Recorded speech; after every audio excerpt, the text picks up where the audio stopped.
अंजुमन तरक्की उर्दू मगरबी बंगाल के ज़ेरे एहतमाम मुनक़दा होने वाले रियासती कॉन्फ्रेंस की तैयारियां अभी से शुरू हो चुकी हैं, जिसकी एक झलक गुज़िश्ता दिनों मगरबी बंगाल के ज़िला होड़ा में देखने को मिली।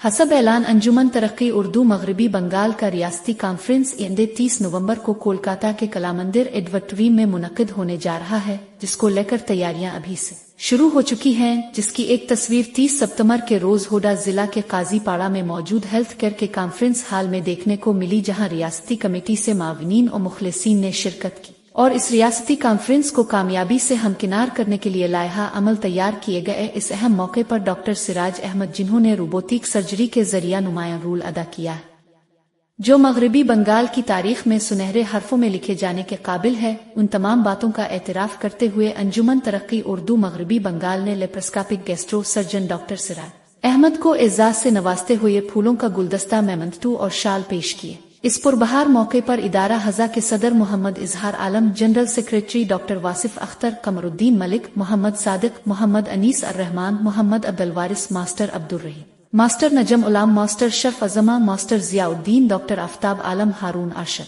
सेहर मजीदी, मास्टर नासिर अजमा, शहनवाज वारिसी, शादाब वारिसी, जहीरुल इस्लाम, सिकंदर आलम वगैरह ने मिलकर अपने इस हीरो डॉक्टर सिराज अहमद की इस गिराकदर खिदमात पर अपनी खुशी का बरमिला इजहार किया, जिसका वाहिद मकसद ये था कि आने वाली नस्लों को इस तरह की तारीखी कारनामों से रोशनास कराया जाए, ताकि वो भी पढ़ लिख कर डॉक्टर सिराज अहमद की तरह लोगों की खिदमत करें और जहां में कौम और मुल्क का नाम रोशन करें। तो वालिदैन का हक सबसे पहले होता है। ये खाली साहब के लिए भाई, जिन्होंने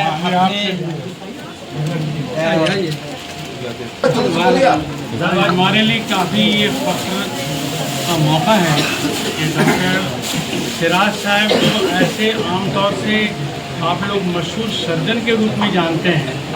हमारे पूरे मगरबी बंगाल में उन्होंने रिसेंटली एक रोबोटिक सर्जरी किया, गैस्ट्रिक पूरा डिपार्टमेंट है, गैस्ट्रो डिपार्टमेंट में रोबोटिक सर्जरी करके एक नया कारनामा अंजाम दिया है। अंजुमन तरक्की उर्दू हिंद उनके इस चैम्बर लैक्योर में काजीपाड़ा में उन तक पहुँच करके उनको ये इस्तकबालिया देने का प्रोग्राम इसलिए रखे कि इतनी मसरूफ़ इंसान को कहीं और तो बुला नहीं सकते हैं, तो हम पूरी अंजुमन ही इन तक पहुँच गए। ये इरादा बना करके पहुँचे कि अंजुमन के काम में डॉक्टर साहब जो है बढ़ चढ़ हिस्सा लेंगे और अंजुमन के काम में हम लोगों की रहनुमाई में करेंगे। बहुत बहुत मुबारकबाद डॉक्टर सिराज साहब और उनके वालिद साहब मुमताज़ साहब, हाजी मुमताज़ साहब। आज अंजुमन तरक्की उर्दू मगरबी बंगाल की तरफ से पूरी मेरी टीम आज डॉक्टर साहब को रोबोटिक सर्जरी के जो पूरे इंडिया में गवर्नमेंट हॉस्पिटल में अभी तक नहीं हुआ था, और डॉक्टर साहब ने पीजी हॉस्पिटल एसएस के हॉस्पिटल में जो है ये उन्होंने अंजाम पाए। और सही बात है, ये सोशल काम में भी रहते हैं हर जगह। आपका दुर्गा पूजा से लेकर काली पूजा से लेकर ईद के मौके पर, बकरीद के मौके पर, हर जगह हम लोग जहाँ हम लोग को हमको भी बुलाया जाता है और डॉक्टर साहब को देखते हैं कि हम लोग को दुआ है और अंजुमन की तरफ से।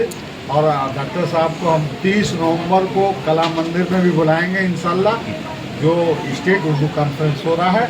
और इसमें जो है हम लोग जो है अच्छा से अच्छा कॉन्फ्रेंस के लेकर अभी इनके कॉन्फ्रेंस रूम में भी बातचीत हुई, मीटिंग हुई, और इस मीटिंग से जो है इंशाल्लाह आज से हम लोग की शुरुआत हुआ। सिराज साहब, आज मगरबी बंगाल की बहुत ही मारूफ, सिर्फ मगरबी बंगाल नहीं पूरे हिंदुस्तान की बहुत ही मारूफ तंजीम जिसे हम अंजुमन तरक्की उर्दू हिंद मगरबी बंगाल के नाम से जानते हैं, उनकी एक पूरी टीम आपके हुजूर आई है, आपको मुबारकबाद दे रही है आपके तारीख़ी कारनामे पर, क्या कहेंगे? बहुत खुशी हो रहा है, आगे बहुत मोहब्बत है और साथ ये मोहब्बत की वजह से ही हम लोग को और एनर्जी मिलता है आगे बढ़ने का, आगे करने का, और 24 घंटे में 18-20 घंटा काम करने का। ये लोगों का दुआ है, अब्बू अम्मी का दुआ है और हमारे जो टीचर्स हैं उनका दुआ है, तो इसकी वजह से हम लोग को एनर्जी मिलता है। ये एनर्जी के बिना पॉसिबल नहीं है। और मैं ये भी सोचता हूँ कि जब ऊपर वाले ने हमारे कलम में ये दिया है, ताकत दिया है, तो हम नहीं करेंगे तो कौन करेगा। ठीक है, मेरे एक कलम से कोई पेशेंट भर्ती हो जाए। आज भी मेरे काजीपाड़ा के लड़का एक्सीडेंट हुआ, अभी ट्रॉमा में भर्ती कराया, बेड नहीं था मगर अरेंज करके कराया। तो मैंने एक फ़ोन करने से यदि कोई भर्ती हो जाता है, नो अगर लोडर इंचार्ज है, फ़ोन करने से कोई भर्ती हो जाता है, तो फिर क्यों नहीं करूँ। ये सोच मेरे अब्बू ने हमारे अंदर दिया है। उन्होंने कहा है कि हमारा बस्ती अलग बाकी बस्ती से नहीं है। तुम जहाँ रहते हो आसपास के लोगों को देखो, अपने फैमिली को देखो, यही तुम्हारा जिम्मेदारी है। तो मुझे लगता है कि शायद ये दुआ की वजह से ही आज मैं यंगेस्ट प्रोफेसर असिस्टेंट प्रोफेसर हूँ और मुझे ये रोबोटिक करने का मौका गवर्नमेंट ने सिस्टम ने दिया है। तो ये लोगों का जो मतलब उसकी दुआ की वजह से ही है। और लास्ट बात यही बोलूँगा कि कोई भी बच्चे यदि उसको आगे बढ़ना है तो ईमानदारी से दिल में मोहब्बत रख के आगे बढ़े, वो कहीं भी जा सकते हैं। डॉक्टर साहब रोबोटिक सर्जरी के बारे में थोड़ा बताइए। ये हमारे टीचर है जो हमको पढ़ाए हैं। ठीक है सर क्या कहेंगे आप जैसे काबिल उस्ताद के शागिर्द जो कामयाबी के साथ अपनी बुलंदियां तय कर रहे हैं, क्या कहेंगे, कितनी खुशी मिल रही है? आज ये सब देखकर इतनी खुशी हो रही है कि हमारे हाथ से निकला हुआ बच्चा इतना आगे आ गया है, जिसका नाम यहाँ बंगाल में ही नहीं पूरे इंडिया में आस्ते आस्ते फैल रहा है। ये पहला बच्चा ऐसा है जो कि रोबोटिक सर्जरी इसके हाथ से हुआ।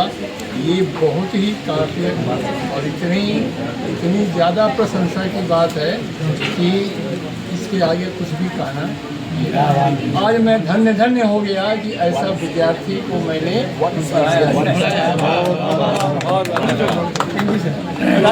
रोबोटिक सर्जरी के बारे में क्या कहेंगे आज? हम तो सबको यही कहेंगे कि दुआ दीजिए आप लोग हमारे बच्चों को कि अल्लाह ताला नजर बद से बचाए। आमीन आमीन। और हम तो बच्चों को यही सीख देते हैं कि गरीबों को जितना हो सके मदद कीजिए और जात पात नहीं देखना चाहिए। जात इंसानियत एक अलग इंसान की खिदमत है, अच्छा इंसान है तो उसके साथ रहना भी चाहिए और खराब इंसान के साथ तो रहना ही नहीं चाहिए।